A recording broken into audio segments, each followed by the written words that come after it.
Jam 10 malam itu kita berangkatlah ke Tegal. Itu saya ditepak bang, ini saya nih. Gitu. Wah, dikira ini saya teman saya kan. Lu apaan sih lu? Gebuk-gebuk gua. Kagak bang, gua agak gebuk. Wah, kagak gebuk berarti siapa dong?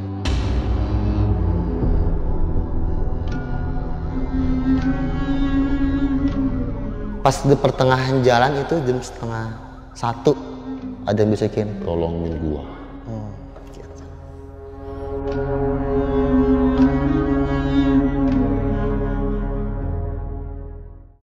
Assalamualaikum warahmatullahi wabarakatuh. Balik lagi sama gua, Badru Caps Lock. Terima kasih buat teman-teman yang udah klik video ini. Semoga teman di rumah dalam keadaan sehat walafiat, didapat rezekinya dan dimudahkan segala urusannya. Amin ya rabbal alamin. Dan juga nih buat teman di rumah yang punya kisah pengalaman, jangan disimpan aja, langsung aja kirim kisahnya ke nomor WhatsApp itu tuh. Kuy, kita merinding syahdu. Kali ini kita udah berhasil lagi nih sob buat menghadirkan salah satu driver ambulan. Nah, saat bertugas beliau sempat nih mengalami kejadian horor. Oke, langsung aja kita sapa tamu kita kali ini. Halo Bang. Siap bang. Siapa namanya nih Bang? Barka bang. Bang Barkah. Iya. Barkah atau Barka? Barkah. Oh Barkah, ada haknya ya? Ha. Oke, dan kita terima kasih Bang Barkah ya. Siap. Ini tinggal di mana Bang Barkah nih? Di Depok. Oke, jauh-jauh dari Depok nih. Terima kasih Bang Barkah ya. Sekali lagi nih. Ini kejadian waktu abang bawa ambulan atau lagi di rumah sakit atau gimana? Lagi bawa ambulan bang. Dan ambulan abang ini stay di rumah sakit atau gimana nih Bang? Ambulan siaga di salah satu kampung. Oh, ambulan siaga berarti ya? Oke, dan tadi di belakang layar beliau sempat cerita nih sob, ini ngeri banget ya. Dan sempat balap juga tadi cerita di bawah. Betul. Wow, luar biasa nih. Merinding. Oke, siap, tahan dulu Bang Barkah. Siap. Nggak usah lama-lama lagi, langsung aja kita merinding syahdu.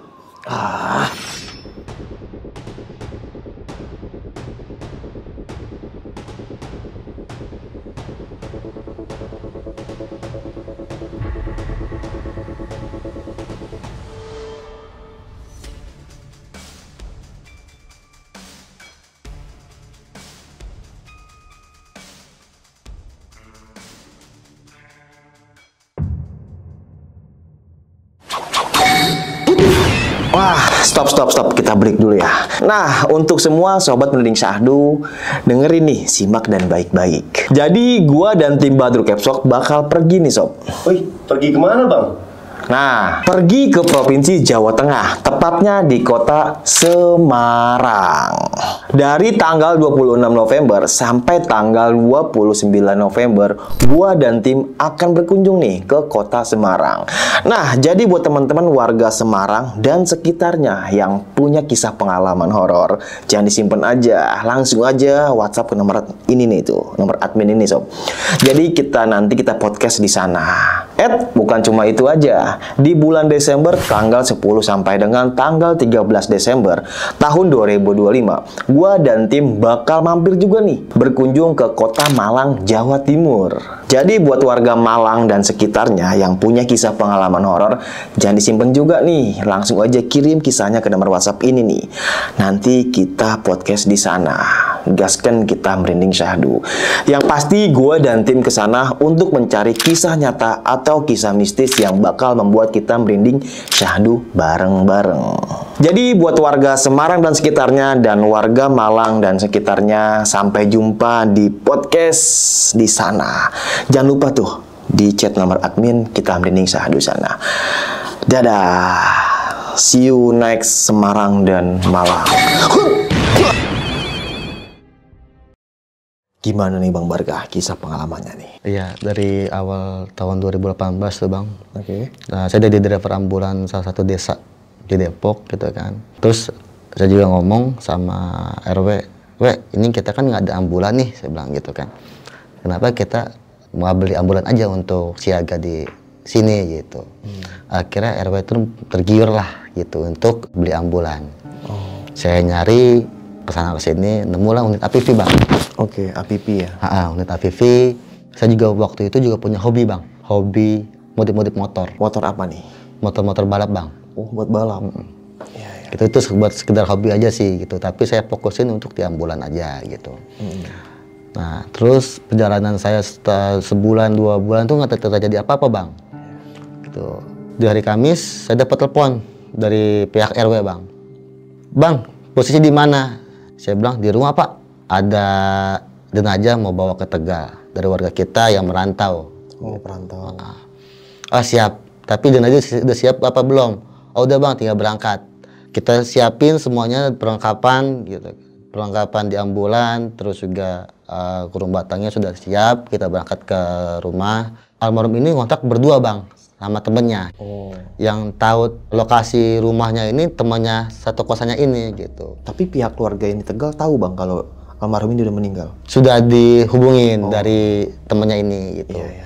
Makanya dia langsung dibawa, minta buru-buru bawa ke sana.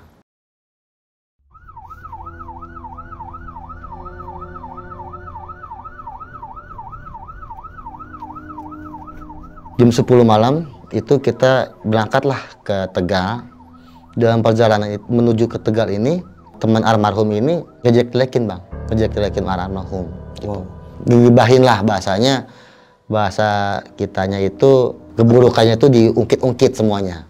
Oh, jadi Gitu. sambil di jalan dia ini ceritain nih tentang kejelekan almarhum itu. Betul bang. Waktu itu abang berapa orang? 3 orang bang. Saya, teman saya, sama temannya almarhum. Oh, sama jenazah. Ya? Oke. Teman almarhum di belakang. Itu terus dalam perjalanan dia gegebahin terus bang. Ngejek-jekin terus sampai jam 12 sampai Cikampek ya kan. Dia cerita kejelekan almarhum gitu kan. Itu saya ditepak bang. Ini saya nih. Gitu. Pak. Dikira ini saya teman saya kan. Lu apaan sih lu? Gebuk-gebuk gua. Kagak bang, gua agak gebuk. Wah, kagak gebuk. Berarti siapa dong? Oke, fokus lagi kita bawa mobil bang. Mobil terus ini temannya almarhum gibahin terus. Sampai saya sempat dongkol tuh waktu itu. Udah bang, jangan gibahin, namanya orang meninggal pamali untuk diceritain kejelekannya, saya bilang gitu. Iya. Ini pasti ada gangguan-gangguan nih bang, saya bilang begitu. Nah, seling saya ngomong begitu, nggak lama sih ditepak lagi bang. Itu kenceng banget tepakannya. Ditepak. Iya, seperti kayak digampar gitu. Gini. Di sini pak gitu kan. Iya. Wah, saya bilang udah nggak beres nih. Saya ngomong lagi nih ke temannya, bang, kan gue bilang apa? Jangan lu jelek-jelekin. Ini almarhum pasti marah, saya bilang begitu. Saya ngeres lah tuh bang di Cikampek, ada tempat tongkrongan ambulan yang biasa di sana gitu kan. Itu ada unit ambulan juga yang dari, saya lupa dari mananya. Dia mau menuju ke Kuningan juga waktu itu. Bawa jenazah, ngobrol sama saya. Bro, itu dalam ada siapa? Ada siapa bang, saya bilang. Itu ada orang bro, mukanya hancur. Jangan bercanda lah bang gitu kan. Bener bro, asli, dia bilang gitu. Nah, coba lu lihat nih gitu. Teman saya nih yang kedek saya bang, coba lu lihat noh gitu. Ada siapa sih gitu. Akhirnya teman saya ngeliat tuh bang, buka ambulan pintu samping. Kagak siapa-siapa bang gitu. Ternyata pas seling dia bilang agak ada siapa-siapa, itu di sampingnya dia katanya bang, ada yang bisikin, tolongin gua. Di situ makin gak karuan teman saya tuh bang, mukanya udah makin pucat, mungkin ketakutan juga karena mungkin dia baru juga bang waktu itu saya ajak. Iya. Saya bilang yaudah lo ngopi dulu, tenangin dulu, abis tenang kita berangkat lagi, saya bilang begitu. Udah tenang? Udah bang, udah kita berangkat. Nah saya bilang ke temannya almarhum, jangan sekali-sekalinya lo jelek-jelekin lagi. Nah sempet tuh bang, abis ngomong kayak gitu, mulut saya belum kering tuh ngomong gitu. Dia kembali tuh jelek-jelekin lagi. Contohnya apa bang? Ya kejelekannya almarhum, kayak lo punya utang dia nih kayak begini gitu kan. Udah gitu, ini sirine saya mati nih bang. Wah saya menepi kan tuh, tiba-tiba mati suara saya. Suara sirine saya mati, saya menepi. Saya pikir copot lah tuh kabel dari soket itu kan. Taunya itu sikringnya jebol bang. Wah saya bilang sikring di mana malam-malam, saya bilang gitu kan. Akhirnya kita putuskan untuk tidak pakai sirine waktu itu. Jalan, pertengahan jalan itu saya ketemu ambulan juga. Saya buka kaca, bang, iring-iringan. Saya dengar saya mati nih. Emang mau kemana bang? Mau ke Tegal, saya bilang. Oke. Saya iring-iringan sampai di Tegal.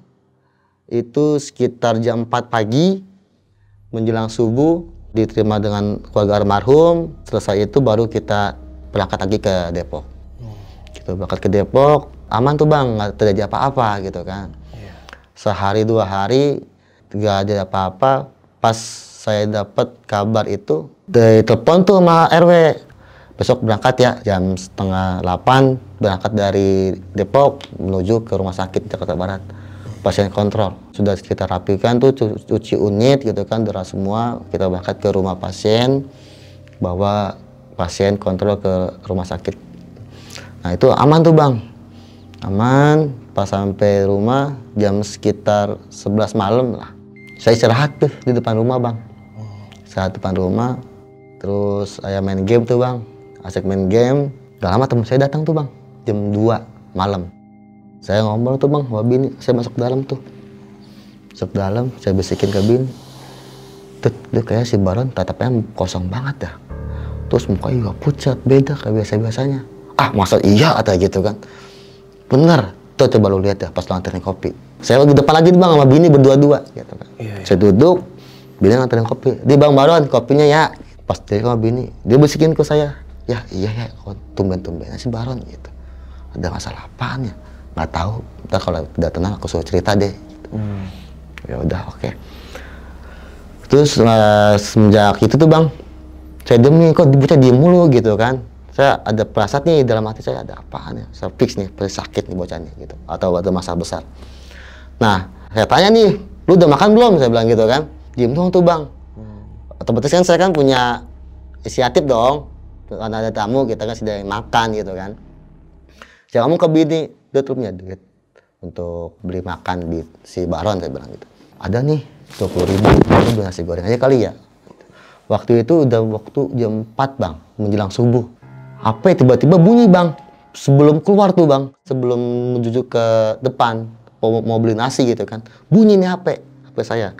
Saya lihat nih teman saya, namanya si Yanto ya kan. Saya angkat, ada apaan Tok? Bang, lu dapat kabar belum bang? Kabar apaan? Saya bilang gitu. Baru meninggal. Ah, serius lu? Saya bilang gitu. Ini ada depan rumah gua lagi ngopi, saya bilang gitu. Bener bang, serius. Lu udah bertanda Tok, saya bilang begitu. Lu udah kayak anjing lah katanya. Ini bener-bener Tok. Ini saat ini saya breathing tuh bang, asli cerita. Ini bener-bener nyata lu, saya bilang gitu. Ini ada di depan rumah gua. Masa iya dia meninggal? Saya bilang begitu kan. Bener bang, bener. Kalau nggak percaya, gue kirim fotonya langsung. Ya udah, lo kirim fotonya langsung. Dimatiin tuh bang sama dia. Di situ saya bener-bener shock bang. Itu bener-bener saya ngeliat fotonya baru udah dikafanin. Kata bini, lo kenapa ya? Baronnya. Baron kenapa? Baron meninggal. Tepat di depan siapa? Saya bilang begitu. Nggak tahu. Gitu. Pas ya tahu kabar tuh bang, saya udah lemas gitu. Kayak nggak ada tenaga lah gitu. Namanya orang shock gimana sih bang? Di situ udah gemetaran juga. Pindah kan ngeliat tuh bang ke depan. Ngeliat ke depan. Nggak ada siapa-siapa bang. Yang gitu. Dia manggil-manggil saya nih di dapur. Apaan? Saya bilang gitu. Baron. Baron kenapa? Saya bilang gitu. Nggak ada. Saya lari nih bang ke depan bang. Ada ke depan. Lah bener bang, kagak ada. Tadi ada suara motornya, saya bikinin kopi, tiba-tiba dia kagak ada orangnya. Di situ kopi kagak diminum bang, gitu. Akhirnya saya bilang, waduh, berarti bener nih. Udah, yang kamu tunggu di rumah, jaga anak-anak. Aku mau ke rumah Baron dulu. Di situ saya langsung ke rumah Baron tuh bang, kan jaraknya nggak terlalu jauh lah, sekitar 1 atau 2 kilometer dari rumah. Iya. Saya ngebut. Di situ benar-benar saya lemes pingsan tuh bang situ bang, karena emang udah saking seanggap saudaranya bang, seanggap saudara sering makan di rumah gitu kan. Di situ saya pingsan tuh bang situ, pingsan lihat jenazah almarhum tuh di situ pingsan, langsung digotong tuh sama teman-teman bengkel. Itu udah ramai teman-teman bengkel situ, digotong teman-teman bengkel. Pas saya sadar tuh bang, saya tenangin diri dulu tuh, tenangin diri, saya dikasih minum tuh bang sama teman-teman. Pas saya tenang, saya ambil udu, saya ngajiin dulu tuh bang tuh si Baron gitu kan. Saya ngajiin, habis selesai ngaji, saya tanya sama teman saya tuh yang satu bengkel sama Yanto, yang tahu saksi matanya si Yanto nih bang. Tok, nah awalnya kenapa? Kok bisa sampai seperti ini? Ya, jadi dia waktu itu dapat telepon, ada ngajakin taruhan bro, motor lo. Jadi gue punya motor nih bang, motor kayak motor balap lah semacam gitu. Oh, punya Bang Barka. Jadi kan kalau dia pakai kan pakai aja lah, karena kan udah saya anggap saudara gitu kan. Ada taruhannya bro, lumayan gede gitu, ditajakin sama bengkel sebelah gitu. Nah posisinya malam minggu, dites lah sama dia malam Jumat. Tesnya malam Jumat bang sama si Baron. Dibilangin sama mekaniknya, jangan tes dulu tuh motor, masih Indrayan. Baru naik pisan tuh mesin, bahasa enaknya. Mungkin dia nggak sabaran atau gimana ya gitu. Dites lah tuh sama dia bang.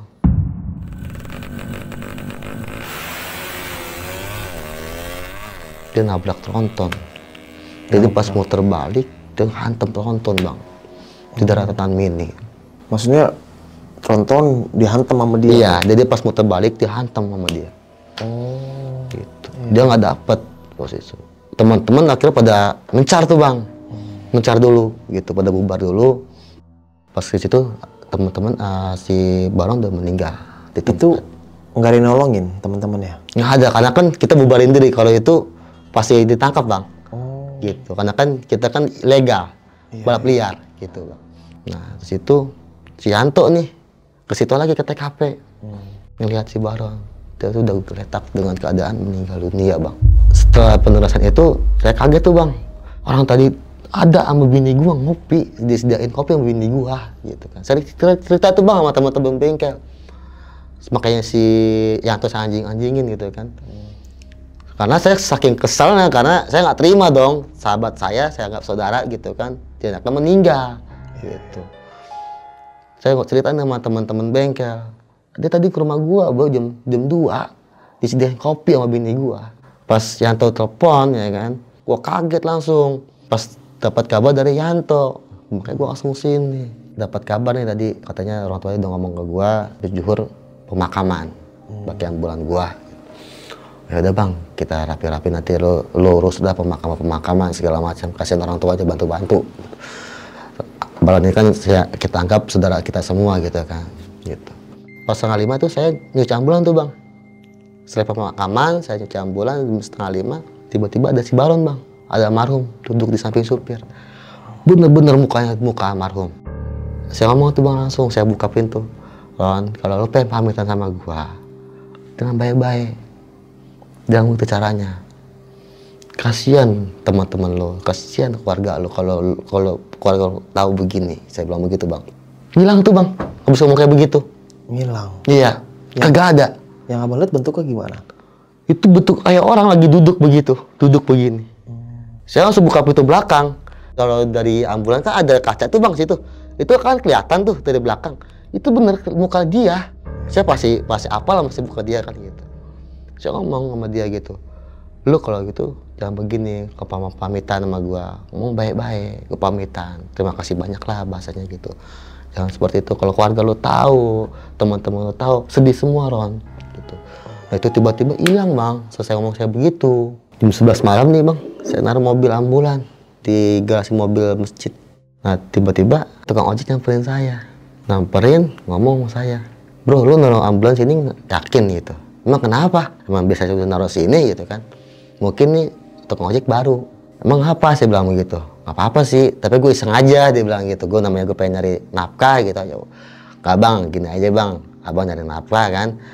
Mungkin ya, bismillah aja. Biar gak ada ganggu sama-sama ini gitu. Baca berdoa aja bang, saya bilang begitu. Oh, ya udah oke. Gitu bang. Pas besoknya saya ketemu nih sama tukang ojeknya lagi gitu kan. Pas saya mau ngecek ambulan. Dia cerita sama saya, bro, bener kan apa gue kata? Kenapa ya bang? Dia bilang gitu. Itu lampu rotator nyala sendiri bro. Serius? Dia bilang. Serius. Waduh, saya bilang, siapa yang mainnya nih? Kunci sama saya tuh bang waktu itu bang. Udah tuh, udah bang, baca doa lagi bang. Kalau enggak abang pindah posisinya dah, saya bilang gitu kan. Akhirnya dia pindah tuh bang posisinya di seberang. Iya. Di seberang, dia kan kalau biasanya kan ada tembok tuh bang, mobil ada tembok, dia tukang ojek sini gitu. Dia akhirnya pindah ke seberang sana. Jadi ada tukang ojek tuh bang 2. Yang satu yang tadi yang lihat lampu rotator nyala itu narik bawa penumpang gitu. Nah datang lagi nih yang satu lagi, katanya lo habis gimana apa lu? Itu bang ambulan. Nah iya kemarin gue juga sempet tuh denger ambulan main klakson gitu, main klakson. Iya, itu berarti siapa? Dalam hati saya tuh bang. Oke, akhirnya saya ketemu teman saya bang, yang orang bisa lah gitu. Oke. Nah, ngobrol saya minta pendapat sama dia. Dia minta di ngajiin bang. Siapa? Almarhum teman saya ini. Ternyata teman saya yang ngejailin semua itu. Dia awalnya itu penasaran. Dia minta di ngajiin dari malam pertama sampai malam terakhir untuk hadiah dia. Mungkin kalau kata bahasanya dia tuh dia banyak dosa atau apalah gitu. Dia minta di ngajiin gitu. Akhirnya saya ngomong lah ke pihak keluarga. Besok pagi saya ngomong, ketemu sama orang tuanya, Bu, mohon maaf sebelumnya, saya bilang begitu. Ini ada cerita sedikit di jalanan ambulan, saya bilang gitu. Tukang ojek ada yang terganggu. Terganggu apa? Kah, kata gitu. Iya, ambulan suka lampu atau nyala, terus mainin klakson. Emang itu siapa? Kalau kata teman saya tuh yang bisa lah, yang orang bisa gitu kan. Saya juga manggilnya si Ustadz sih sebenarnya gitu. Seorang penduduk situ bilangnya Ustadz. Katanya sih itu jin yang merupai si Baron. Gitu. Dia minta dihadiahkan dalam satu hari itu 1 juz bang, sampai selesai tahlilan dah gitu. Pokoknya dihadiahin dalam pengajian dulu. Dia minta seperti itu untuk menebusin, untuk ngiringin dia menangi dalam alam kubur kata. Gitu. Oh ya udah, kita siapkan seperti itu kalau emang itu yang terbaik untuk si Baron gitu bang. Akhirnya benar tuh bang, habis di malam pertamanya almarhum tuh itu dibikinin ngaji langsung, habis tahlilan hilang tuh bang gangguan segala macam. Udah tuh bang, ambulans saya udah hawanya udah mulai bagus lagi dah tuh, nggak kayak kemarin gitu. Saya ngomong sama teman saya, kata teman saya juga, udah lo kalau abis nganterin aja, lu mandiin, lu siramin, lu bersihin. Iya bang, pasti gue selalu begitu, karena kan itu buat kebersihan juga, saya bilang gitu. Sewaktu-waktu ada pasien kan bersih juga enak, auranya nggak aura inian gitu, orang meninggal, saya bilang begitu kan. Saya ngomong tuh sama RW gitu kan, kayaknya saya mundur deh untuk jadi driver ambulans, saya bilang gitu. Emang kenapa? Banyak gangguan seperti ini gitu. Mundur. Yakin lu mundur. Terus gue gantiin drivernya siapa? Kan lu yang punya usul gitu kan. Iya juga sih ya. Susah juga untuk mencari driver juga ya. Udah nggak jadi itu bang akhirnya bang. Saya lanjut lagi tuh bang jadi driver. Besoknya seperti biasa saya jalanin rutinitas driver gitu kan. Antar jemput pasien gitu kan kalau ada orang sakit. Nah itu kan kita punya sekretariat tuh bang, kayak ruangan kayak rumah gitu. Sekretariat kita. Saya pas jam 8 malam kalau nggak salah. Habis mana mobil ngobrol sama RW juga, RW pulang tuh bang. Kopi saya belum selesai tuh kan, saya minum dulu tuh. Nah itu ada sosok tuh bang, kayak ada orang lewat di belakang saya. Itu di dalam ruangan ya. Kayak ada orang lewat tuh. Saya begini nggak ada orang. Perasaan saya ini bayangan doang gitu kan. Nah itu bener tuh bang. Itu kan ada piring tuh di meja makan. Itu kayak ada yang lempar. Duar gitu. Saya kaget tuh. Udah tuh saya buru-buru.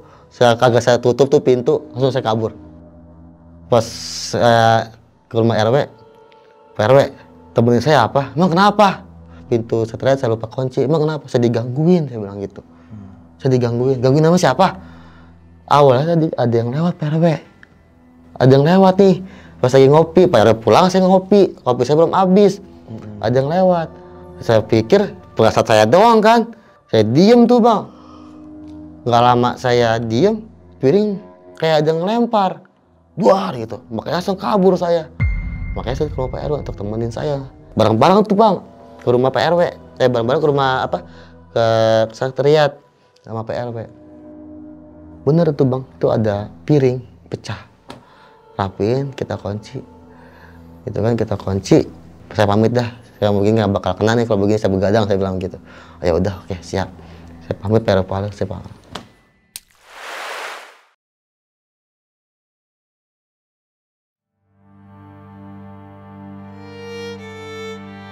Di 2018 udah nggak dapat tuh bang. Nah di 2019 saya masuk lah tuh di salah satu rumah sakit jadi driver ambulan. Oh bukan di sekretariat lagi? Mencoba untuk di rumah sakit bang.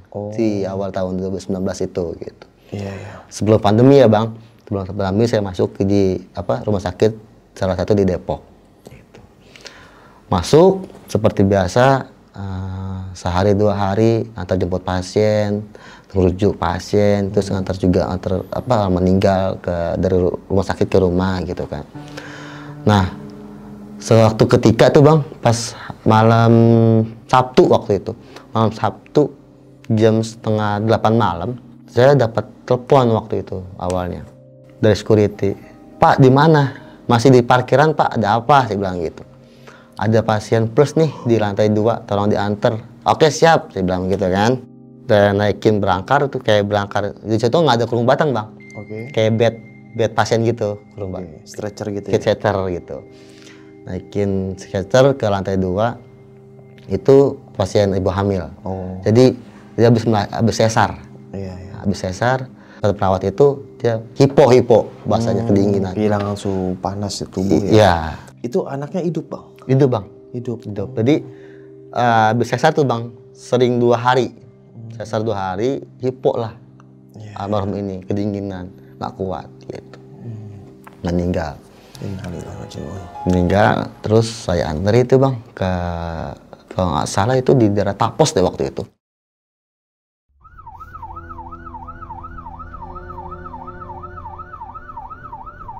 Berangkat dari rumah sakit itu jam setengah 12 malam Bang, karena kan ngurus-ngurus lama juga tuh, berkas-berkasnya segala macam gitu kan. Waktu itu Abang berangkat sama siapa? Berdua Bang. Berdua? Jadi saya sama keluarga pasien. Oh gitu. Iya. Sama suaminya lah gitu kan. Saya berangkat nih Bang ke rumah almarhum di daerah Tapos gitu kan. Nah itu pas sampai sana udah ramai itu Bang, udah ramai warga gitu. Saya diparkirin, saya turunin sketcher, saya turunin bantuin almarhum. Saya pamitan nih sama keluarga, Bapak Ibu saya pamitan untuk balik lagi ke RS, saya bilang gitu. Iya Mas, terima kasih banyak, katanya gitu kan. Saya pamitan, saya berangkat tuh Bang menuju RS. Pas di pertengahan jalan itu jam setengah 1 itu bed berangkat saya tuh kayak diorak-orak Bang. Kayak diorak gitu. Itu jalan rata. Wah, saya bilang apaan nih, saya bilang gitu. Sekali itu Bang, saya jalan lagi. Saya jalan, pas menuju Jalan Raya Bogor, sama begitu lagi. Tapi ini lebih kencang. Buar. Wah, saya buka kaca kiri kanan kan, saya setel morotal yang kencang tuh, saya ngebut langsung. Pas saya sampai RS, saya ngomong nih sama security. Dia kan orang bisa nih Bang ya. Iya. Dia orang bisa lah gitu. Saya ngomong sama security, Bang mau digangguin. Iya, orang nempok di badan lu. Nempok di badan? Nempok di badan Bang. Dia kalau kata kita tuh, kata penglihatan dia, saya jalan begini. Bongkok. Iya. Dan di mundak di belakang saya gitu. Oh, di belakang lu kok dibilang gitu. Ah, lu serius? Serius. Gitu. Terus gua ngomongin apaan nih gitu. Lu nggak pamitan ya sama jenazah? Enggak, gua mau korban tuh sama keluarga doang. Iya, dia soalnya jenazahnya demen sama lu Bang. Sama tubuh lu gitu, kata gitu. Iya. Ah, masa iya sih Bang gitu. Yaudah lu pamitan dulu sana. Balik lagi. Akhirnya saya balik lagi nih Bang ke rumah almarhum. Balik lagi? Pihak keluarga kaget nih. Lah, ada apa Mas? Ada bekas yang kurang atau apa gitu? Enggak Bu, saya panggil ini, saya ngomong baik-baik kan, saya ceritain. Maaf Bu, ini saya ketempelan sama almarhum. Di situ ibunya sama suaminya nangis Mas. Di situ nangis, kejer. Saya tenangin dulu kan. Oke, saya tenangin dulu dua-duanya. Udah tenang, saya cerita lagi. Bu, mohon maaf, saya bilang gitu. Saya kesini cuma buat pamitan doang untuk almarhum. Karena almarhum ini demen sama tubuh saya Bu, gitu. Oh gitu Mas, iya. Yaudah Bu, saya izin pamit ya Bu untuk almarhum. Saya pamitan dulu Bang sama almarhum. Ibu, saya udah antarkan Ibu dengan baik. Saya pamit untuk pulang ke RS ya Bu. Kita udah beda alam, saya bilang begitu. Jangan gangguin saya bilang begitu. Terus dijawab sama dia?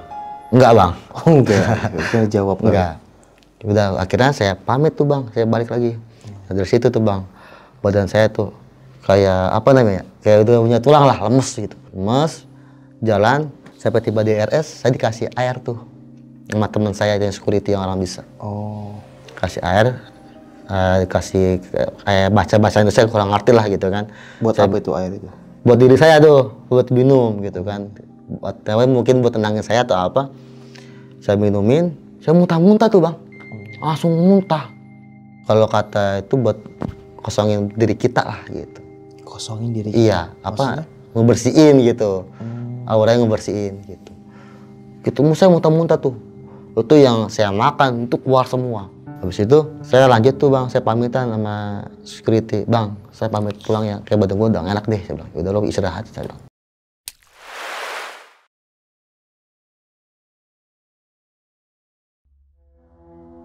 Hari Minggu saya masuk ke gerbang.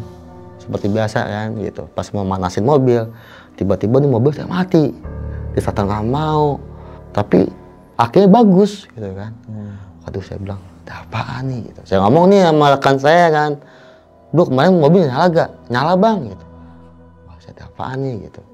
Akhirnya saya video call tuh temen saya yang security itu kan, dia posisinya libur tuh bang. Oh iya. Ya, posisinya lagi libur kan dia. Saya video call, bang ini mobil kenapa ya tiba-tiba mati gitu. Mobil apaan? Mobil ambulan gitu. Saya liatin tuh, di situ ada sosok tuh bang, sosok rambutnya panjang. Ah itu mah ada yang numpangin bro. Udah lo diemin dulu, biar gue usir. Kamera taruh aja kan, ada tempat itu tuh bang, HP di depan mobil ambulan tuh. Oh iya, holder gitu ya. Situ. Saya taruh situ HP-nya, dianin sama dia. Itu pas habis selesai saya taruh situ, nyala tuh bang. Nyala. Lah, tiba-tiba nyala. Udah aman kan? Aman, ya udah oke. Saya nyala, mobil saya panasin, saya panasin, saya cuci, saya berangkat lah tuh bang. Berangkat untuk jemput pasien di Pancoran Emas. Pancoran Emas. Nah jam 5:30 sore saya ngopi di samping ruang jenazah. Kan kalau ruang jenazah kan ada itu kan bang ya, tempat jenazahnya, kayak tempat tidur gitu. Duduk ke pintu bang, kayak ada yang dorong gitu. Kaget dong kita. Itu posisinya ada 2 orang situ, teman saya sama saya. Kaget dong kita. Waduh, siapaan tuh bro ya? Kucing kali gitu. Sama saya kucing gitu kan. Udah tuh akhirnya kita lanjut lagi ngopi tuh bang. Tiba-tiba itu ada yang ngetok-tok dari belakang. Tok tok tok tok tok. Itu masih posisinya masih sore. Tok tok tok tok. Lu dengar gak? Dengar. Terus saya lihat-lihatan tuh bang sama teman saya.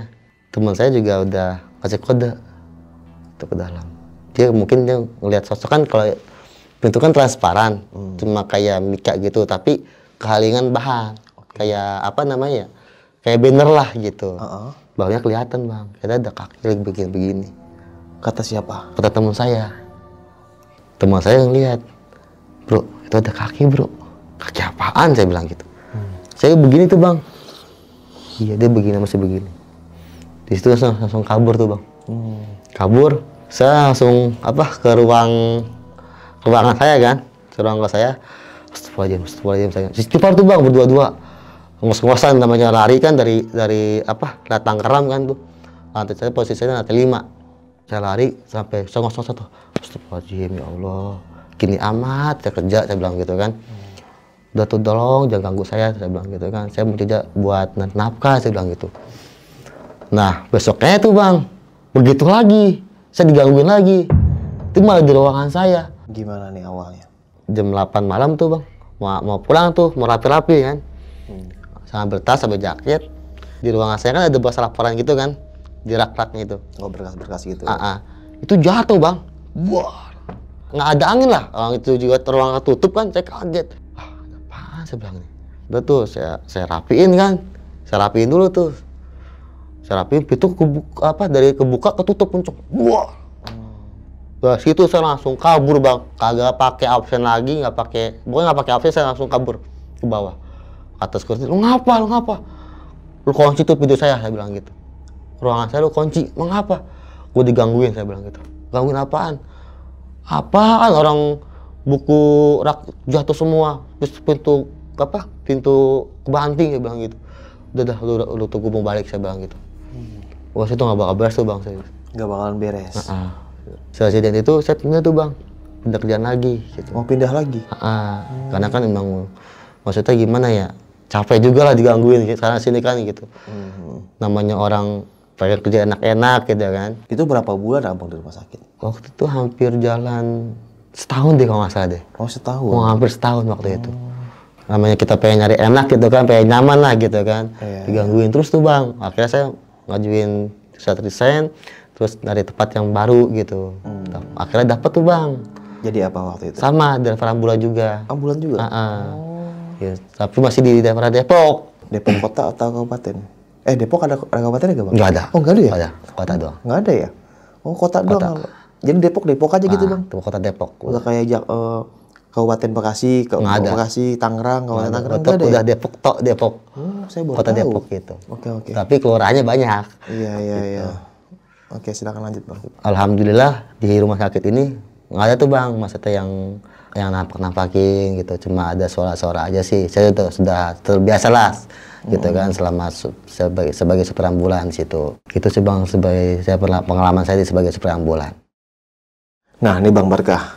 Kan Abang sekarang 2025 nih, Abang duduk di bangku ini. Abang masih jadi driver ambulans? Masih. Oh, masih Bang? Masih. Wow. Itu apa namanya? Apa emang udah menjiwai atau gimana Bang? Sudah bang, sudah masuk menjiwai gitu. Ya, emang udah 17 tahun lah, 7 tahun lah kurang lebih. Iya, seperti itu. Gokil, 7 tahun, 8 tahunan lah kurang lebih. Nah, terus kalau waktu kejadian itu Bang, kan Abang sempet nganter jenazah nih ya ke daerah Tegal tuh, Jawa Tengah ya. Saat nganter kan si pihak apa ya, temennya ini ngobrolin lah mungkin tentang keburukan atau negatif tentang almarhum gitu. Ya mungkin ada dendam terselubung lah ya, unek-unek mungkin. Itu pas dia ngomongin itu, Abang tetap dengerin apa nimpalin apa cuma diem aja? Diem aja bang. Diem aja? Diem, masa gue dongkol juga ada, karena kan kalau dapat pelajaran dari guru ngaji saya itu, walaupun sejelek apapun keburukan almarhum jangan diceritain. Iya. Makanya saya dongkol tuh bang, awalnya dongkol. Oh, dan akhirnya dia balik lagi Bang ke Depok waktu itu? Iya, dia ngikut ke Depok. Oh, ngikut lagi? Ngikut Udah tinggal di... Enggak, dia cuma mengantarkan untuk apa, masih tahu alamatnya aja. Itu satu daerah, orang itu satu daerah atau gimana? Satu RT. Satu kampung? Satu kampung. Di Tegal ini? Betul. Oh, teman dia merantau? Betul. Iya. Terus kan Abang sempat kejadian juga tuh yang waktu Abang balap ya, pas malam pulang-pulang ada teman yang nyerupain mungkin jin korin atau apalah itu ya, nyerupain teman Abang.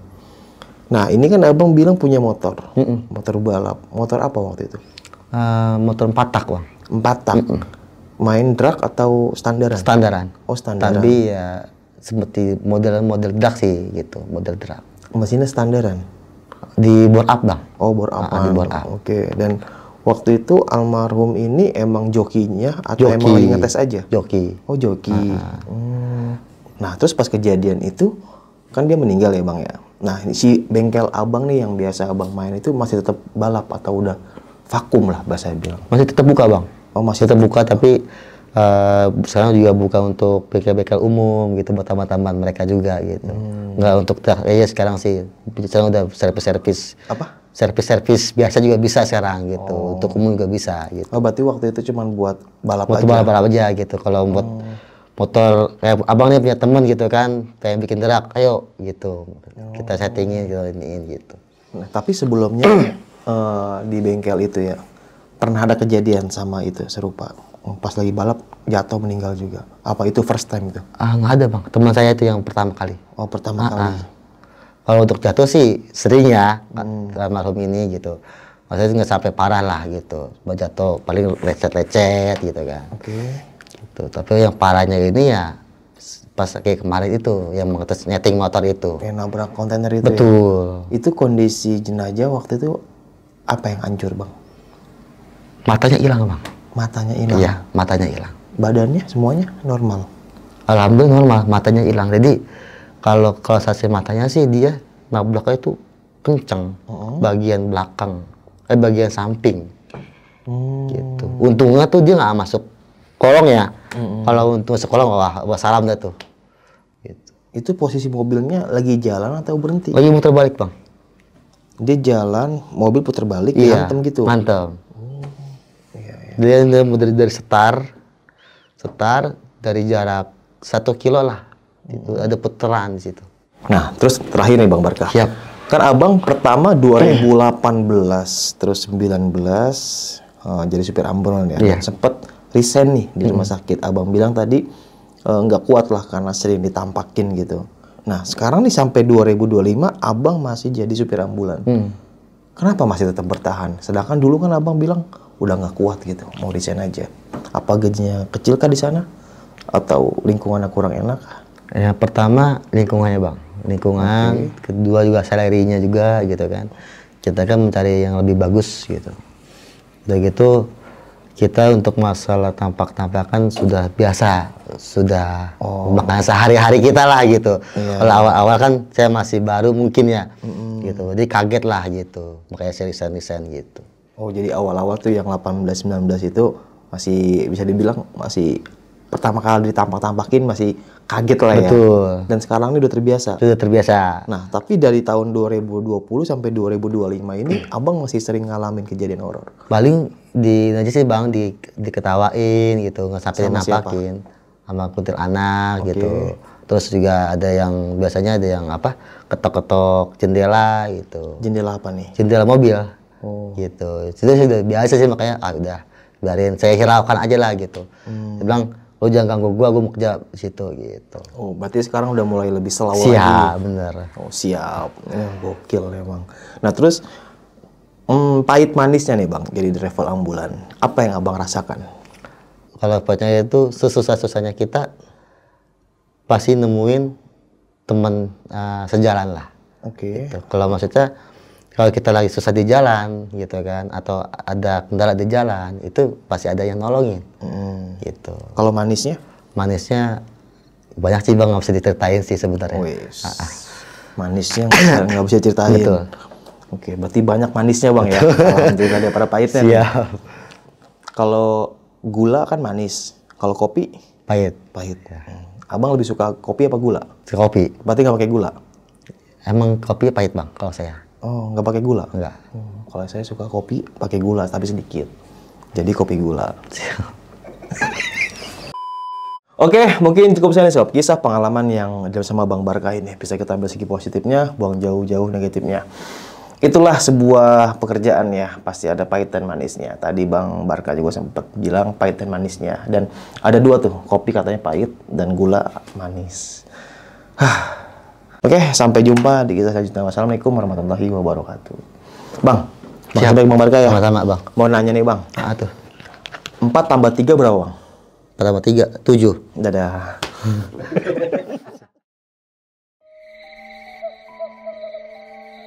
Jadi itu pas saya lagi negosiasi, saya lihat ada putih-putih di depan pohon mangga tuh. Takut ini mah Bang, terus terang aja. Pas saya liatin itu, kan seperti gede bom pisang dia mah ya, berdiri ya, lurus ya. Cuman dia agak ini aja dah, seperti darat, lumpur gitu. Itu mukanya Bang, hancur. Dari penglihatan bapak saya tuh, ini orang ikutin lu sampai rumah nih. Lu suruh pulang mulu. Lu udah 30 hari ya? Iya. Untung lu pulang ke rumah. Kalau enggak, jadi tumbal ya Pak. Tumbal pesugihan.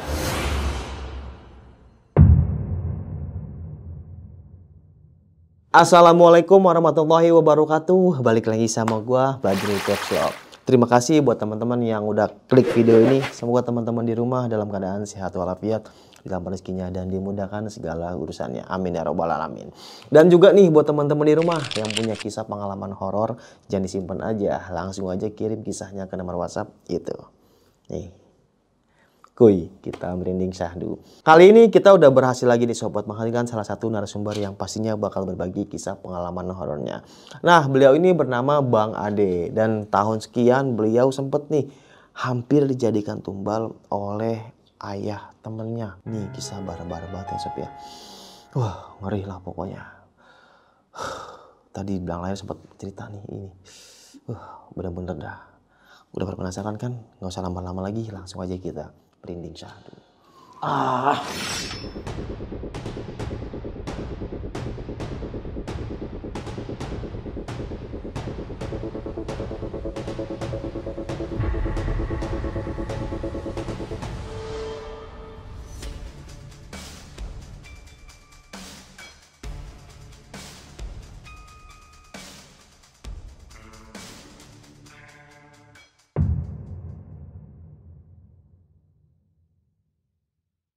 Gimana nih Bang Ade Dolai, kisah pengalamannya nih Bang? Ya kalau pengalaman kita kan dulu ya masih punya geng lah gitu ya, maksudnya sekolah. Kita di situ ada 5 orang. Andri, Lili, Imam, Hasan, saya. Nah terus kita itu kan kalau main tuh biasanya namanya anak laki ya, paling kita ngerumpi gitulah, ngerumpi masalah apa aja dah. Nah kita main ke rumah dia. Sebenarnya sih saya juga kurang paham ya rumahnya seperti apa. Cuman yang saya lihat itu rumahnya mah besar. Cuman bangunan zaman dulu. Ini rumah siapa nih Bang? Rumah si Hasan itu. Jadi kita berlima main ke rumah dia tuh. Saya berempat, si Hasan jadi berlima. Bentuk rumahnya itu kalau nggak salah rumah zaman dulu. Banyak pohon, ada pohon mangga, pohon nangka. Di situ ada jalur, lorong, tembus ke dapur, kamar mandi, meja makan, gudang. Jadi gini Bang Badru ya, di zaman sekolah itu kita udah kenal sama orang tuanya, sama adik-adiknya, semua pokoknya sama keluarganya deh. Kita sering main di situ, ya kalau dibilang itu ya kurang enak lah dilihat rumahnya itu. Nah udah gitu saya sering ketemu bapaknya sama ibunya nih. Saya liatin, kok kayaknya orang ini baik gitu kan. Jadi kita nggak ada curiga seperti apa. Kita namanya teman yang main aja karena orang tuanya baik. Nah udah gitu si Hasan ini bilang sama saya, Dek, Bang kita nginep yuk rumah gitu. Sama siapa aja? Sama kita berlima. Iya. Pas kita berlima itu, ya biasalah anak laki suka joget-joget di situ kan. Entah kenapa kalau misalnya udah situ tuh saya pasti betah gitu. Apa karena orang tuanya baik? Kita kan nggak tahu ya. Kalau saya lihat sih orang tuanya welcome lah sama anak teman-temannya itu. Nah ini Bang Ade, rumahnya berapa lantai kalau boleh tahu? Ya kalau untuk rumah luas lah sekitar 400 meter atau 500 lah. Karena di situ ada pohon mangganya, pohon nangka, kontrakan. Nah pas kayak masuk tuh dari pekarangan tuh ruang tamu, saya tidur di kamar si Hasan di depan tuh. Kamar si Hasan berhadapan langsung dengan halaman dan pohon-pohon seperti itulah. Iya. Nah pas dari situ ada ruang keluarga, kamar lagi 3, dapur, ada lorong, entah lorong apa itu saya nggak tahu. Pokoknya tempatnya seperti kusam lah, tembus ke dapur, ke kamar mandi, gudang. Iya. Gudang biasa lah kalau untuk penyimpanan barang. Nah jadi kalau untuk di dapur sama kamar mandi dan gudang itu, dia nggak ada, ini hanya atapnya nih, langit-langit plong. Jadi kalau ada kesan-kesan seperti takut gitulah kalau kita ke belakang itu, ya jadi bentuk rumahnya itu 1 lantai tapi luas. Jadi kami tidur di depan, orang tua dan adik-adiknya di belakang, di kamar 2 dan 3.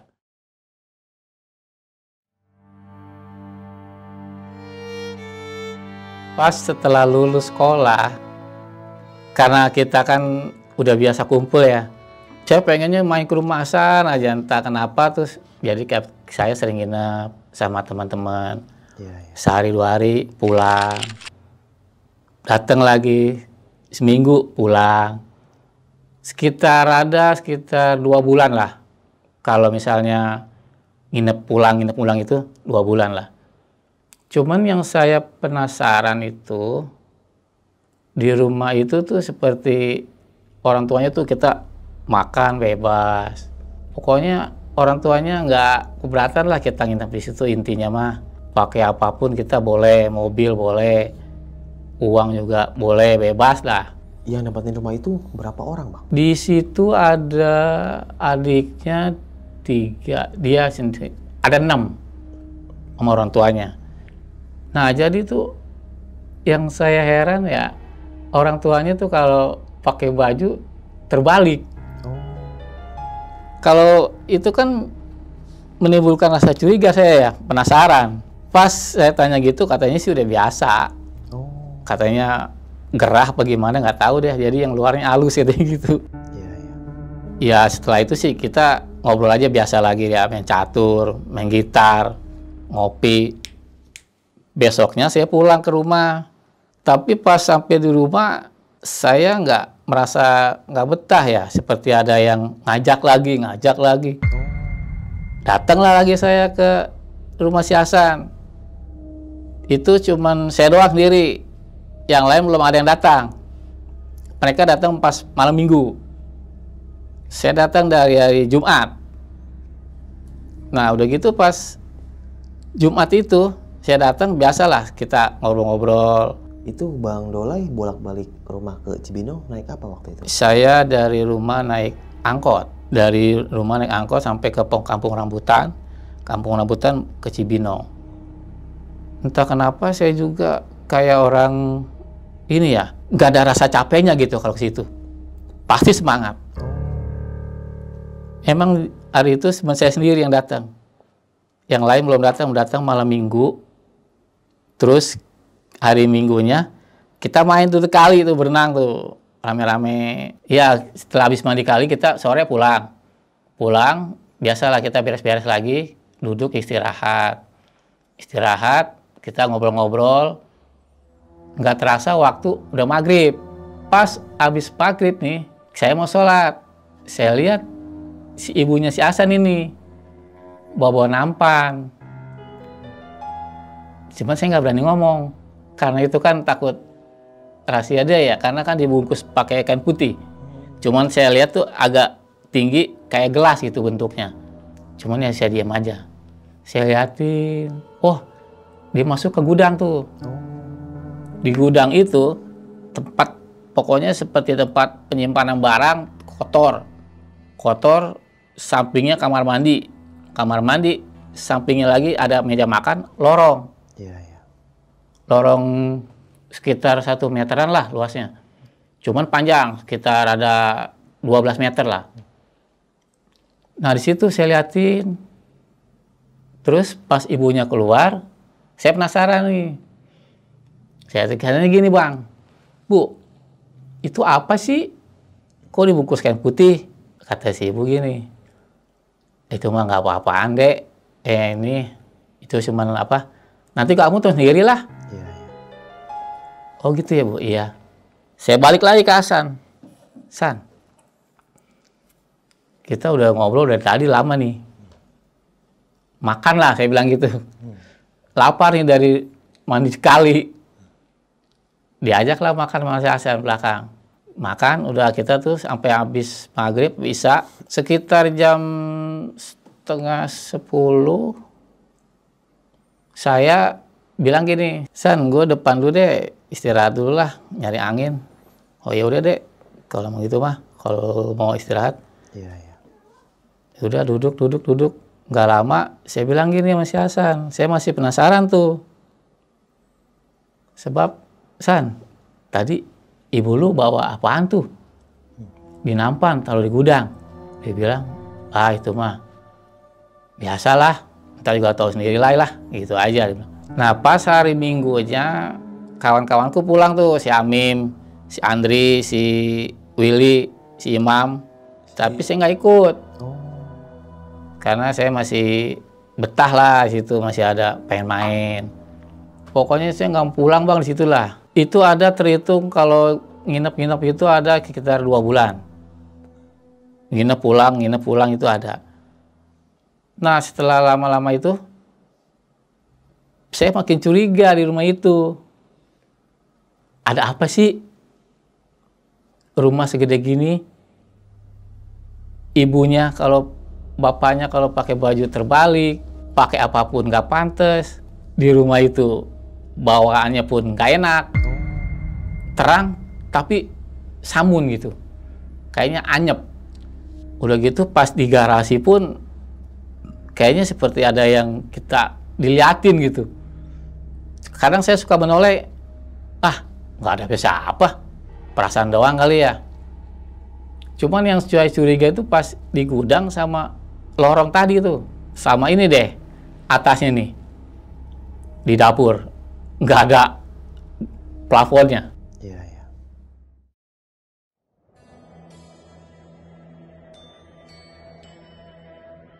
Malam Jumatnya saya lihat si Hasan nih bawa nampan,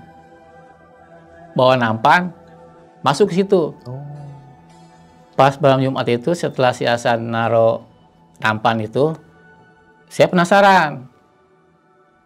Saya coba buka, saya masuk ke gudang. Jam berapa itu abang ke gudang? Jam 9 lah, karena mereka udah di dalam kamar. Karena saya kepo, pengen tahu ya apa sih yang di nampan itu, terus di gudang itu. Saya buka lah nampan itu, tutupnya tuh kain putihnya. Itu ada keris 7 macam. Kalau nggak salah yang paling kecil tuh semar mesem, kedua jalan goyang tuh. Nah yang 3 seterusnya tuh sampai 7 saya nggak tahu tuh, gede-gede soalnya. Pokoknya dari kecil tuh sampai gede tuh. Sampingnya ada kopi manis, kopi pahit, susu sama air putih. Iya, iya. Terus ada satu lagi nggak boleh buka, pendaringan. Pendaringan wadahnya dari gentong tanah liat, cuma itu kain putih dia. Saya buka penasaran. Saya buka kan berasnya cuma sedikit. Tapi kok makan cukup ya?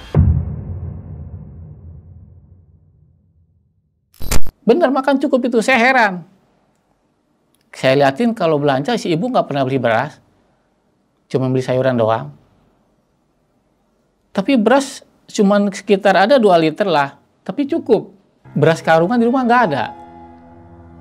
Nah setelah itu saya tutup lagi. Cuman saya nggak berani ngomong sama si Hasan, takut dikira kurang baik lah, nggak sopan. Iya, iya. Masuk, saya ke kamar, cuman saya diam aja, nggak berani bicara sama si Hasan.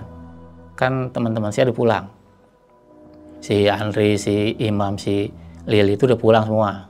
Jadi pas saya masuk ke kamar si Hasan, tidur, kira-kira saya terbangun tuh tengah malam saya lihat jam 12 di kamar si Hasan tuh. Saya masuklah ke belakang mau buang air kecil di kamar mandi. Iya, iya. Tapi begitu di kamar mandi, saya tuh seperti apa ya? Seperti ada orang yang ngikuti di belakang saya tuh. Nah, setelah pipis, saya ngambil wudhu. Mau sholat malam rencananya. Pas habis ngambil wudhu, berbalik, pas saya ke belakang, madep belakang, itu ada orang berdiri. Pokoknya rambutnya sampai turun ke kaki nih, ini badannya bulu semua nih. Sampai dia tembus ke atap. Saya nggak berani melangkah, karena kalau saya melangkah itu kan di bawah selangkangan dia. Saya takut terjadi apa-apa. Saya cuma istighfar aja. Istighfar nunggu dia nggak ada. Nunggu sampai dia lewat. Dan lewatnya masuknya tuh ke gudang. Pas tempat wudhu, gudang. Masuk ke situ dia. Saya di situ apa ya? Nggak bisa bergerak lah. Saking takutnya gitu. Cuman istighfar dalam hati aja. Nunggu dia sampai nggak ada, baru saya berani jalan. Karena kalau kita jalan sih katanya ini ya, kita kan lewat selangkangan dia, takut saya kenapa-napa. Dia masuklah ke gudang, baru saya berangkat masuk kamar. Pas dia masuk ke gudang, saya langsung lari. Tadi awalnya terasa berat langkah, cuman pas dia udah nggak ada, langsung saya bisa lari. Masuk kamar Hasan. Hasan nanya, kenapa Lai? Enggak, aku nggak bilang apa-apa. Saking takutnya dia merasa rumah gua ada sesuatu, kan gitu. Iya, iya. Atau fitnah gitu kan. Tapi saya tahu, saya nggak mau, takut saya. Nah, setelah itu kan saya sholat malam ya. Pas sholat malam, setelah selesai, habis wirid segala, saya tidur tuh, sekitar jam 1 mah.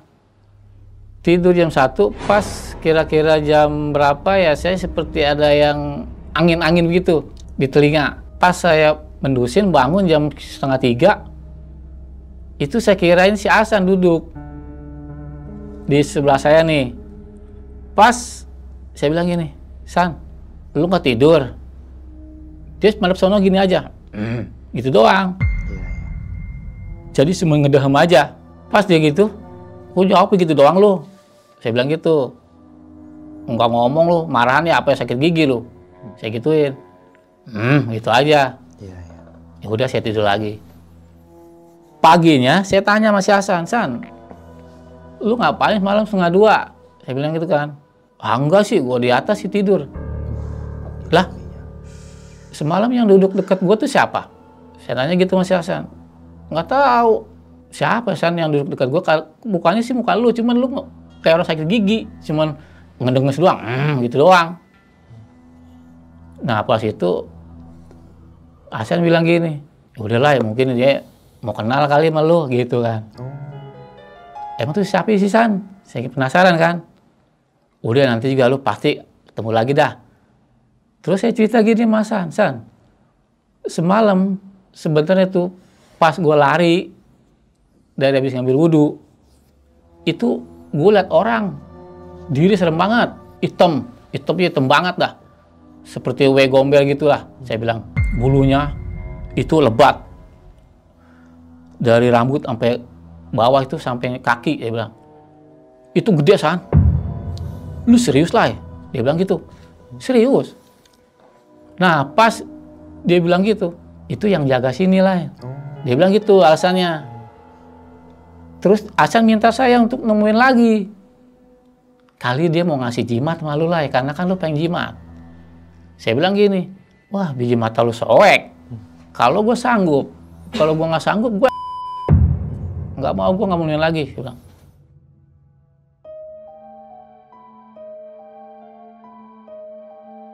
Selang 3 hari, malam Jumat itu, saya lihat Hasan naruh lagi.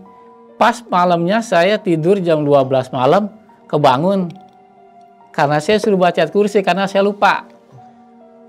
Pas saya bangun, itu sebelah saya ada yang duduk lagi tuh. Perempuan tapi wujudnya. Bukan si Hasan. Kalau kemarin kan bentuk si Hasan. Kalau ini jadi, dia tuh nyaruh perempuan. Itu apa ya, pertama yang saya rasain tuh bau amis darah. Terus saya lihat belakangnya, kok rambutnya panjang darah mulu ya. Pas nengok, ya saya terkejut juga sih,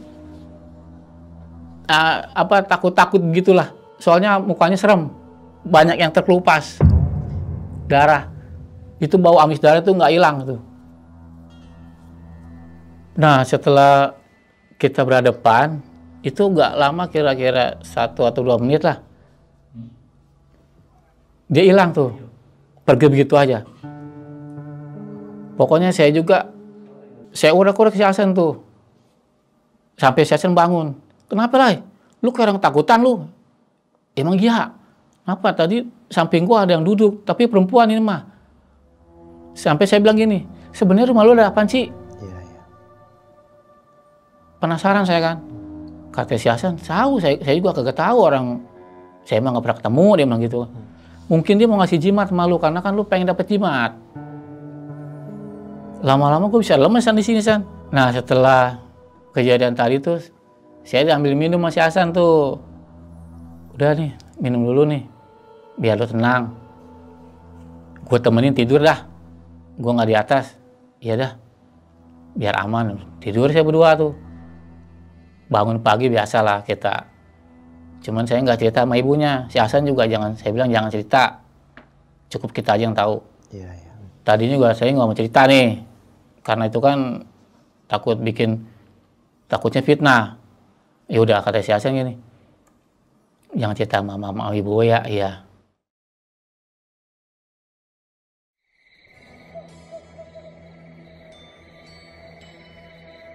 Hari sekitar malam Jumat itu, biasalah, kali ini yang naruh adiknya nih, perempuan.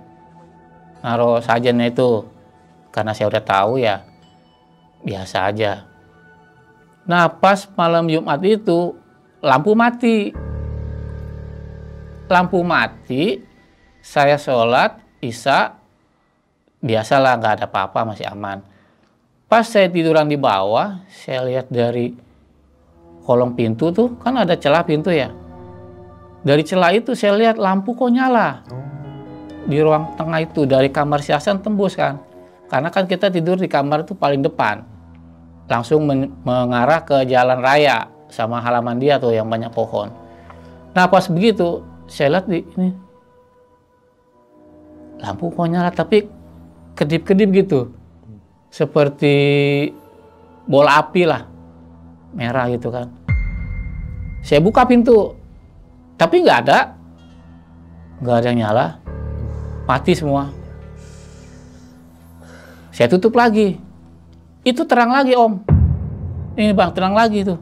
Saya liatin. Saya penasaran dong. Saya bangunin Hasan. San, apalagi? Lu lihat gak tuh? Dari kolong pintu lu. Kan kita mati lampu ya. Tapi itu nyala loh. Ruang tengah lu. Tapi dia nggak ngeliat. Dia nggak ngeliat. Oh enggak sih, mati lampu. Dibuka lagi sama si Hasan. Loh gelap kan? Iya ya. Apa lilin kali sana ya? Tapi lu nggak pasang lilin tuh, nggak ada di ruang tengah, cuma di kamar-kamar masing-masing. Ah itu perasaan kita aja katilah, iya mungkin ya, saya bilang gitu aja. Saya nggak ambil pusing udah deh. Pas itu kita masuk lagi kamar, kita coba tidur, tapi saya tetap penasaran nih di kepala nih. Itu apa tadi ya? Pas itu udah saya coba rebahan tidur aja. Saya yang biasa lah, seperti biasa, nggak lupa tuh ayat kursi mah. Karena walaupun saya lupa, itu pasti ada yang peringatin tuh ke bang. Itu pasti itu, nggak mungkin kalau nggak pasti. Itu pasti walaupun kita udah pulas nih, ini di sini sama di sini, pasti baca ayat kursi. Kayak ada tepok-tepok ini, ayat kursi bangun 7 kali, ayo bangun. Mau nggak mau saya bangun, pasti itu bang tuh. Nah ya pas hari Jumatnya tuh kan malam Sabtu ya, habis Isya lah saya bikin kopi tuh ke belakang. Tapi karena di belakang itu kan nggak ada atapnya tuh, cuman ada apa seperti balok itu, pelang itu panjang. Itu ada yang duduk tuh, ibu-ibu tuh gemuk, pakai kebaya, pakai konde. Saya nggak berani pas ngeliat ke atas, wah langsung saya nunduk lagi. Tanya sama Hasan, kopinya mana? Lai, kagak jadi, nggak ada kopinya, saya bilang gitu. Tapi ternyata itu bohong bang, saya bukannya nggak ada kopinya. Emang saya takut, saya buru-buru keluar. Saya sih sampai dalam hati gini ya, ini rumah ada apa sih? Kok gua mulu yang kasih tahu? Apa karena gua pengen minta jimat kali ya? Si Hasan juga sering bilang gitu. Lai, kalau lo mau ketemu sama orang yang nungguin rumah gue nih, lo tunggu aja tuh di gang. Itu jalur keluar masuk dia. Yang lorong tuh yang sekitar 1 meter tuh, di samping. Saya cuma naik napas. Karena saya juga takut, bang. Emang saya orang ahli kan? Bukan. Cuman karena saya ini kebetulan aja gitu. Entah kenapa saya terus, teman-teman saya tuh si Imam, si Lili, si Andri itu nggak pernah lihat. Nah si Hasan sendiri, dia penasaran pengen lihat penjaga rumah dia, jurus saya lagi. Ya saya bilang, yang ada nanti saya. Nah setelah saya bilang nggak ada kopinya, si Hasan penasaran tuh, karena kan itu di 9 malam ya. Dia ke dapur, pas ke dapur, dia bikin tuh. Saya matiin lampu sekitar jam berapa ya? Jam 9, jam 10 lah. Kan mati lampu mau tidur. Si Hasan kan kalau ini nonton TV di tengah sambil ngopi. Begitu saya tidur, dia nonton film kalau nggak salah sampai jam 12 lah. Saya tidur, bangun tuh jam 12, saya biasa mau sholat malam. Pas saya bangun, saya lihat gini. Itu bayangan apa ya? Tapi kok mukanya madep sono. Itu kok orang rambutnya panjang amat ya pakai baju putih. Tapi kok kayak ada lumpur, saya bilang kan. Aduh, itu penampakannya di mana, Bang? Penampakannya itu di luar jendela. Karena kan kamar kita kan berhadapan langsung ke halaman tuh. Halaman kan luas. Ada pohon-pohonnya. Katanya sih kalau ini agak rindang gitulah. Saya liatin, itu perempuan siapa malam-malam diri situ, saya bilang. Rambutnya panjang. Tapi kok badannya kayak banyak lumpur ya? Saya masih belum ngeh itu, Bang. Masih belum paham lah. Saya kira apa adeknya gitu kan lagi duduk di situ apa diri. Kan adeknya masa bajunya putih udah gitu banyak itunya. Kok lama-lama kayak bau. Dia bilang gitu kan. Kayak bau. Nggak lama tuh dia jalan tuh. Pindah. Cuman pindahnya tuh nggak cepet gitu, pelan. Loh, kok ke garasi ya? Saya bilang. Garasi itu kan ada pohon nangka. Pas itu saya keluar. San, itu adek lu ngapain di luar? Saya bilang gitu kan. Siapa? Itu si Sulis, yang perempuan. Adek gue lagi tidur. Dia bilang, di kamarnya. Masa lu? Iya. Ayo kita lihat deh ke depan dah. Kita lihat masuk sama si Hasan berdua nih. Itu udah nggak ada, Bang. Dia jalan ke ini. Apa? Pohon nangka itu. Kata si Hasan gini. Lu salah lihat kali, lu ngelindur. Saya bilang gini lagi, penasaran, ini rumah ada apa ya? Kenapa saya mulu gitu kan? Iya, iya. Teman-teman di sini aman-aman aja. Kan terus abis itu kayak si Hasan ngomong gini sama saya. Lai, lu bilang gak ada kopi, ini gue bikin kopi nih. Di dapur. Lu bohongin gue aja lu. Terus gue bilang gini, San, gue bukannya, ini ya, emang kopi ada. Cuman pas gue masuk dari mulai pas dari ruang tengah, gue liat ibu-ibu tuh lagi nangkring di balok hubungan lu. Pakai baju kebaya sama kain, orangnya gemuk. Konde. Oh bener lu, makanya gue kabur. Gue bilang aja udah habis. Padahal masih bener itu yang gue takutin. Makanya gue heran, kenapa sih gue mulu yang sering lihat di sini, rumah lu ada apaan sih? Saya bilang gitu, Bang. Nah setelah itu si Hasan bilang gini, udah Lai, ntar juga lu biasa sendirilah. Rumah gue emang tadinya gue serem awalnya mah. Dia bilang gitu. Iya, iya. Apalagi kalau misalnya lu nungguin di situ di lorong tuh. Kita kan kalau misalnya duduk nih di pekarangan nih, itu lorong sama itu pekarangan tembus, Bang. Jadi dia walaupun dari manapun tuh isi yang dia bilang penunggunya si rumah si Hasan, dia masuk di situ tuh. Sebelah kita tempat nongkrong tuh. Pohon mangga, pohon nangka, garasi. Kontrakan. Nah itu dia. Lalu langis itu dia. Tembus langsung ke dapur, kamar mandi, meja makan, gudang. Tempat sajiannya dia. Nah udah akhirnya si Hasan itu ngajakin saya ngopi di depan aja, di pekarangan. Sekitar adalah 1:30 lah habis nonton film itu, habis kejadian. Saya lihat itu, ngopi kita di depan. Pas ngopi itu, ya sebenarnya sih tadinya awalnya memang aman-aman aja. Iya, iya. Nah setelah kita duduk di depan, itu ada kedengeran suara TV tuh, belum dimatiin. Kan tadi si Hasan nonton TV tuh. Masuklah si Hasan, sekitar 1:30 tuh, matiin TV. Tapi lama-lama kok si Hasan gak keluar-keluar ya, saya lihat, saya tungguin. Kopi udah mau habis, jangan-jangan dia ketiduran nih. Pas saya lagi duduk gitu, saya lihat ada ini, bentuk pocongan. Itu, Bang, saya terus terang aja, sampai sekarang saya kalau ngomong itu, masih takut ya. Iya, iya. Pokoknya, sampai sekarang pun masih gugup lah. Gimana, Bang? Jadi itu pas saya lagi nunggu si Hasan,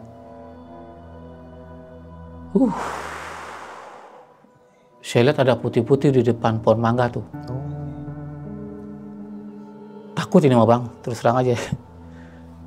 Pas saya liatin itu, kan seperti gede bom pisang dia mah ya, berdiri ya, lurus ya. Cuman dia agak ini aja dah, seperti darat, lumpur gitu. Itu mukanya, Bang, hancur. Seperti udah nyatu sama tanah sama lumpur. Gila ngerinya. Itu mah serem banget bang. Terus terang aja saya masih takut sampai sekarang. Saya ngomong aja sebenarnya berat. Ngungkapin sama abang nih, bener saya berat. Terus terang beneran. Iya, iya. Pas nggak lama itu, pocong itu terbangnya kagak berdiri. Gimana bang? Tidur kayak kilat. Saya terus terang nih, air mata nih. Saking takutnya. Kayak orang mau nangis ya. Emang bener bang itu. Takut ya. Bukannya ngada-ngada ya. Itu emang serem banget lah. Dibandingin kayak saya walau sering suka ngeliat kuntilanak itu. Ibu-ibu itu, orang lewat itu nyariin orang. Parah itu. Lebih parah daripada yang lain. Takut saya terus bang. Bukannya saya bohong. Saya ini ngomong aja, saya takut ini. Takut saya. Saya pingsan. 3 hari sakit saya habis dari situ. Emang bener sakit. Pulanglah saya ke rumah. Ya itu mah. Benar-benar bang. Itu mah pengalaman pahit. Saya ketemu belakang tadi serem itu, saya nggak takut, biasa aja. Orang duduk samping nggak takut karena itu. Itu mah benar-benar. Banyak orang yang pingsan gara-gara lihat pocong bang. Memang wujudnya tuh paling serem, paling angker itu pocong itu. Jangan-jangan sampai lagi dah.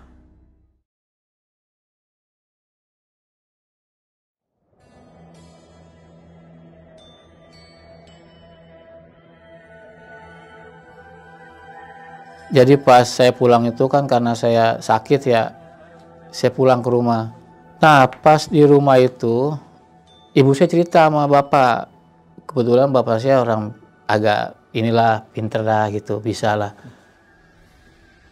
Bilang gini, tuh si Dola itu nggak betah banget di rumah.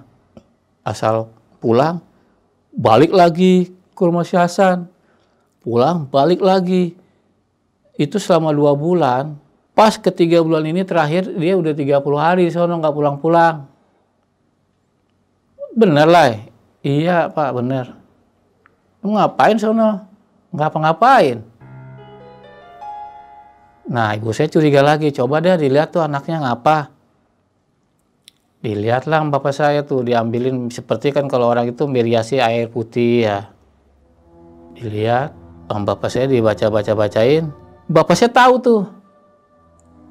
Tanpa saya ngomong dikasih uang, pokoknya kejadian saya di sono apa, seperti apa itu.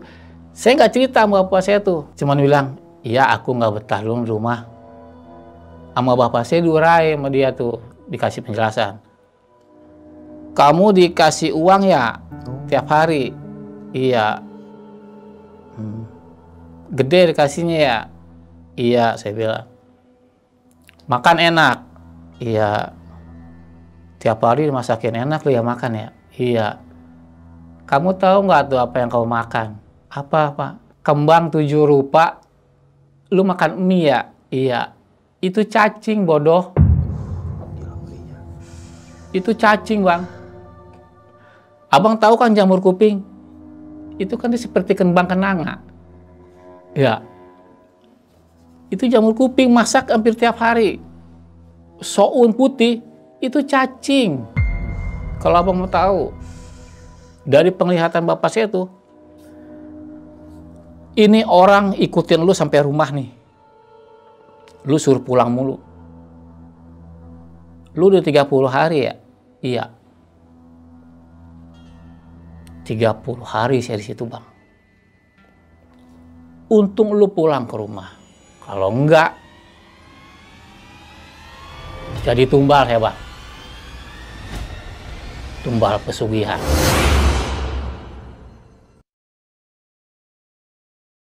Mungkin yang saya lihat orang-orang di situ mungkin orang yang pernah jadi tumbal kali ya. Yang seperti itulah. Yang seperti saya nulis. Karena di situ dari antara 5 orang itu pilihan dipilih, bukannya acak. Siapa yang cocok? Ternyata saya yang cocok. Dari teman-teman saya, si Imam, si Andri, si Lili, si Hasan, itu nggak ada yang cocok. Saya yang cocok. Tiap hari saya megang uang, Bang. Zaman itu 300, 500 pegang. Kalau sampai 40 hari, saya tumbal tuh, Bang. Setelah ketahuan begitu, saya besoknya suruh balik lagi, suruh nganterin dia sama bapak saya tuh. Dia siapa nih? Itu orang yang ngikutin saya dari rumah si Hasan. Makhluk yang gede hitam itu, seperti W Gombel itu. Dia duduk samping saya tuh waktu diobatin tuh. Itu nggak mau pergi, Bang. Sampai bapak saya paling akhir nih, ngobatinnya pakai garam kasar. Itu goloknya di meja, bergerak, berdiri, karena tarung dia. Jadi akhirnya tuh sama bapak saya disuruh bawa pulang tuh dia tuh. Atau W Gombel apa nggak tahu saya dah. Pokoknya bentuknya tuh kalau nggak kayak W Gombel kayak apa tuh yang hitam tuh Gondorwo. Iya. Itu rambutnya panjang ke sini tuh. Kata bapak saya gini tuh, duduk depan samping lu tuh. Besok lu anterin pulang. Di situ juga ada ibu saya tuh, dia juga denger. Bener kan, Dek? Lai? Iya. Dia besok bawa pulang. Iya. Temuin si Hasan aja, kalau enggak lo antri dia di depan rumahnya.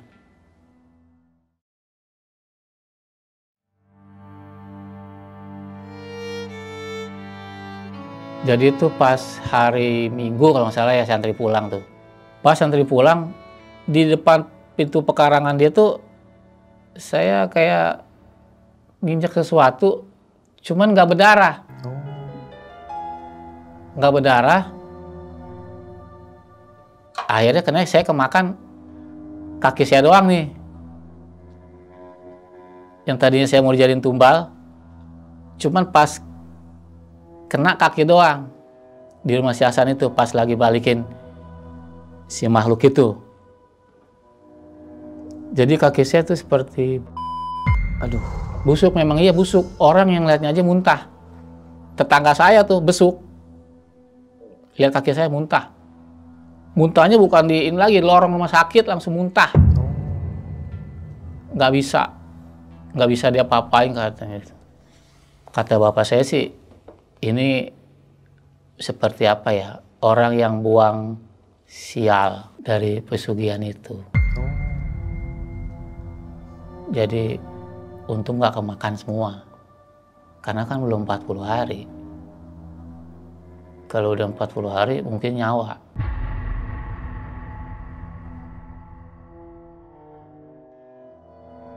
Jadi setelah itu kejadian itu, kaki saya dibuang karena busuk ya.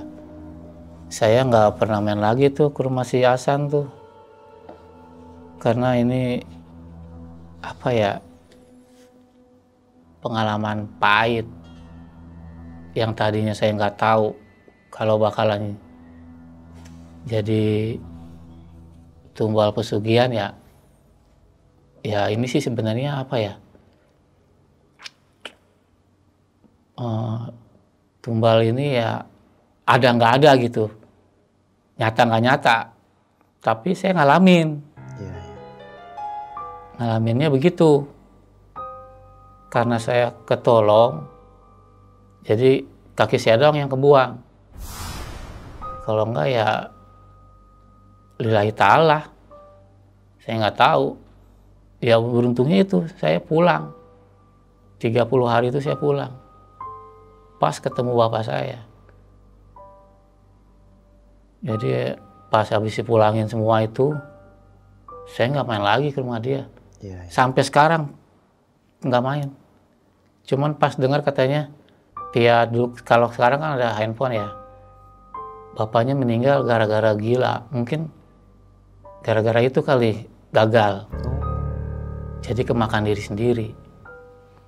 Kalau yang saya tahu sih, bapak saya bilang begitu. Kemakan diri sendiri. Sekarang setelah bapaknya meninggal dapat 40 hari ibunya. Iya, iya.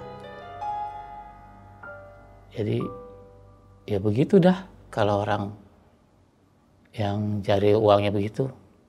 Sampai sekarang saya nggak main lagi ke rumahnya. Kalau dibilang putus keluargaan ya iya, tapi enggak, masih berjalan, cuman via telepon aja. Gak mau saya, udah cukup. Wah itu Bang, itu pengalaman pahit ya. Kita dikasih makan, kasih uang, ternyata gitu. Babi kalau mau dipotong digemukin dulu. Iya, iya. Mau dijadiin tumbal, ya lu dikasih asik dulu dah.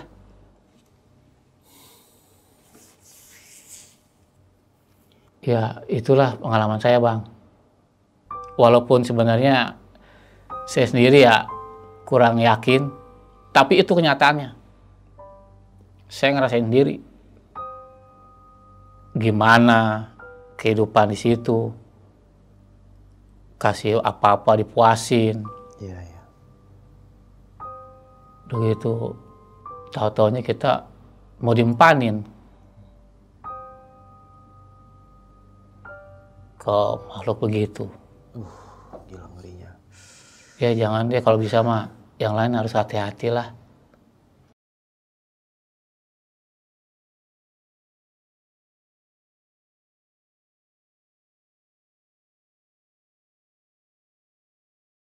Nah nih Bang Dulai, mohon maaf sebelum Bang ya, mau nanya nih. Ini kaki Abang diamputasi ini berapa lama Bang setelah kejadian? Diamputasi setelah 3 hari. Tapi pas kejadian itu, dari sono, malamnya saya udah, kaki udah nggak bagus. Gila ngerinya. Udah melembung nih, kayak ada panas nih. Kena di bawah, tapi ininya melembung nih. Kan kita nggak tahu ya gara-gara apa ya. Tapi kata bapak saya sih begitu. Oh. Gara-gara mau tadinya diinin nggak kena kaki.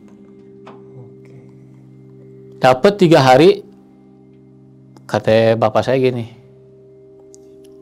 udah deh, mendingan dibuang aja, gak bakal bisa di apapun.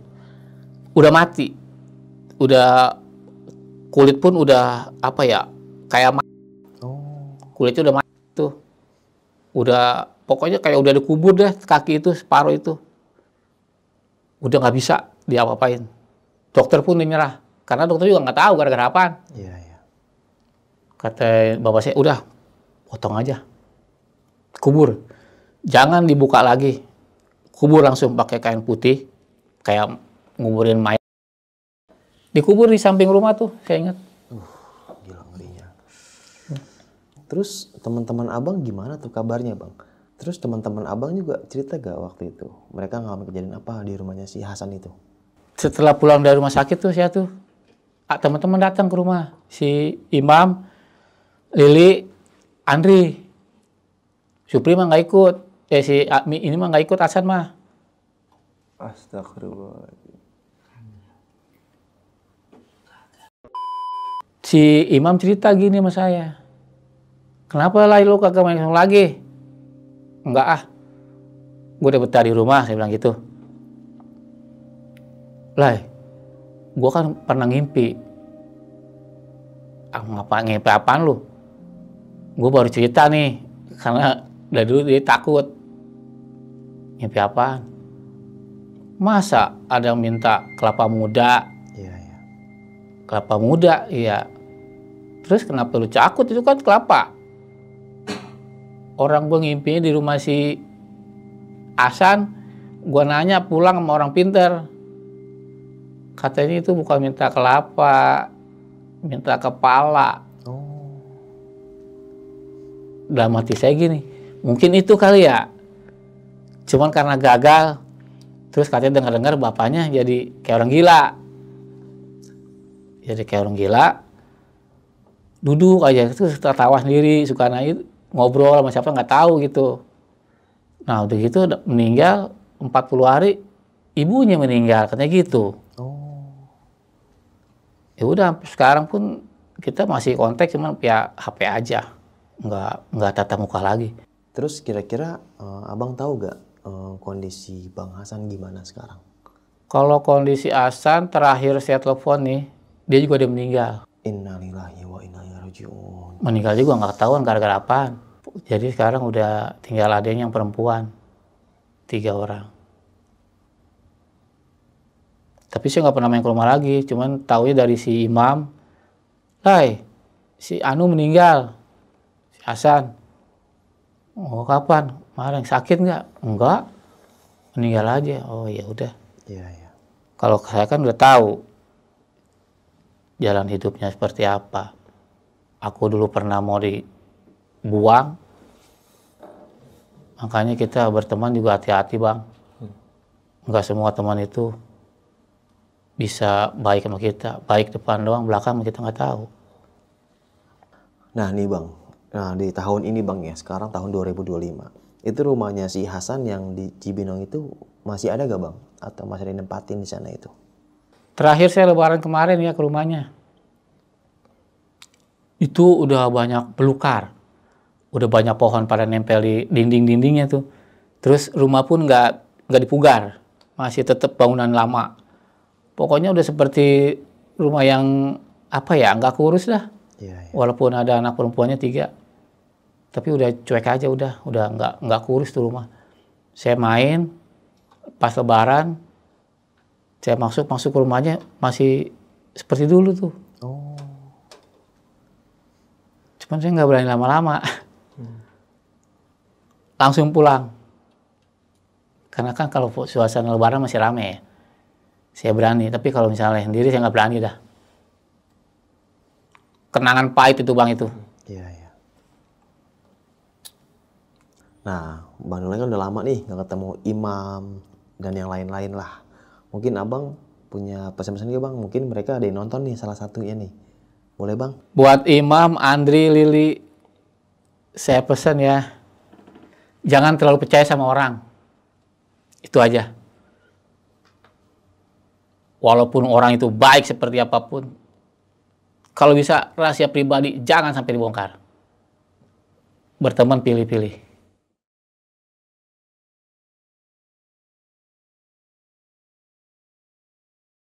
Oke, mungkin cukup sekian nih sob kisah pengalaman yang dia sama Bang Dolai ini. Ngeri banget ya kisahnya. Semoga kita selalu dalam perlindungan Allah Subhanahu wa taala di mana kita berada. Ya, itulah sebuah perjalanan, pasti ada cerita, dan kali ini Bang Dolai berbagi kisahnya buat kita-kita semua. Oke, sampai jumpa di kisah selanjutnya. Wassalamualaikum warahmatullahi wabarakatuh. Dadah. Dadah. Dadah.